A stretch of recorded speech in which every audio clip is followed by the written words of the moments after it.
Hey guys, welcome back to another edition of 2 Scoop News. Now ISIS, ISIL, IS, Daesh, whatever they're called, they're all over the news. But what's the perspective? Where do we stand with ISIS right now? Here's a little recap, if you will, of ISIS from its beginnings all the way up until Paris.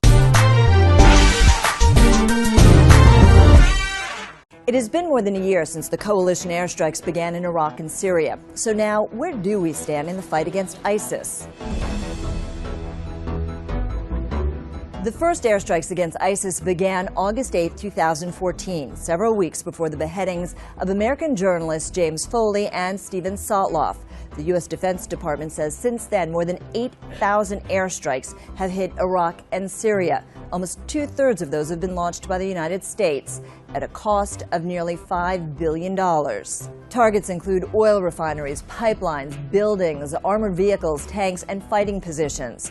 The targets are strategic, designed to weaken ISIS both militarily and financially by destroying the oil infrastructure that enables ISIS to sell oil on the black market.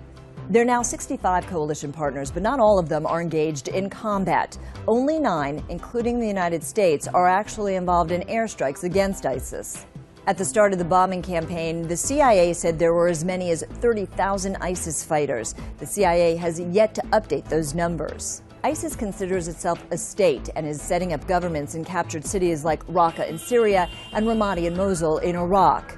ISIS has also made significant gains in Libya and Egypt. And then there's the question of loyalties. In Syria, there's President Bashar al-Assad on one side and ISIS on the other, with a number of rebel factions in between, whose loyalties can be very difficult to figure out. The U.S. has spent hundreds of millions of dollars training moderate Syrian rebels with little to no success.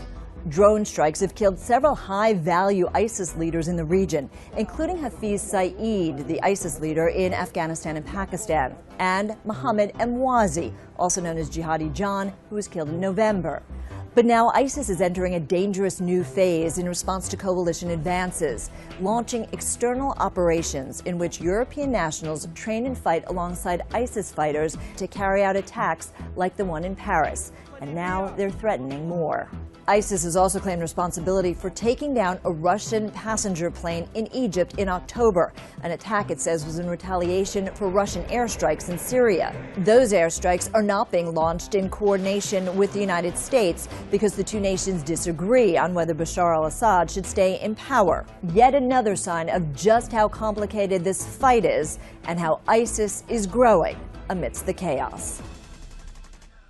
So, is this the beginning of World War III? I won't lie, it does seem like it. Friends, we are in the last days, but should we be worried? No, because Psalm 91 verse 15 says, "He shall call upon me, and I will answer him. I will be with him in trouble. I will deliver him and honor him." So even though the end is near, and even though destruction is around us everywhere, God will be with us and deliver us, as he said in his word. So stay encouraged, friends, and find that rest in Jesus. Because when you have him, you have life, and life more abundantly. Well, that's it, guys. I'm Shane Matters, 2 Scoop News, where you get your 2 scoops of your daily news. Please like this video as it does help out a lot. And don't forget to subscribe for more videos like this. Follow us on Facebook and Twitter. And as always, thanks for watching and God bless.